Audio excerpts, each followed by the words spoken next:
I had a friend who was Bosnian, and I thought that the letters were good, so I chose that name, and then I was, to some extent, stuck with it. I didn't realize that it would come to identify me as much as it has.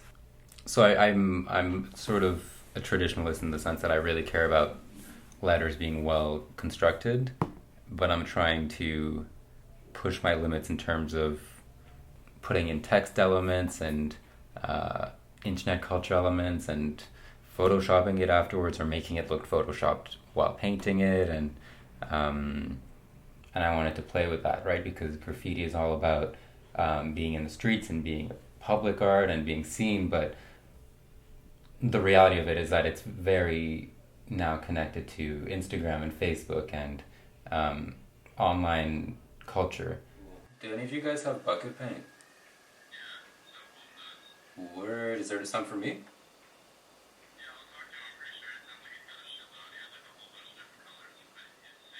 You only have a certain color of bucket paint, then you're gonna use colors that go well with that. So let's say you had black bucket paint, you wouldn't bring black paint for an outline. And then from there you'll sort of be, okay, well, so what colors complement that well? And so you bring,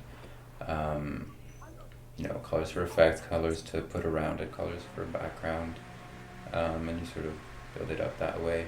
I grew up with graffiti being a very sort of stoic, macho practice, and the pieces were often the graffiti writer trying to show the world how tough he was. And so I'm playing with that, trying to put in elements that are vulnerable or silly or, just not playing into that.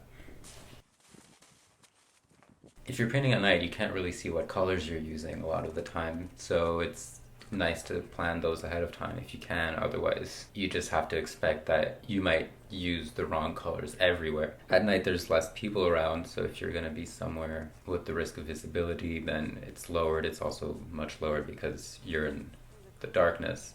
Some spots are entirely invisible at night and relatively visible in the day. You can paint a different set of spots. The other different qualities, I mean, at night there's the whole opportunity of high risk behavior. I mean that in, if you're going to do a very risky spot, it's probably going to be better to do it at night. Not that there isn't risky behavior that you can do in the daytime. A lot of what you can do in the daytime would be safe at night.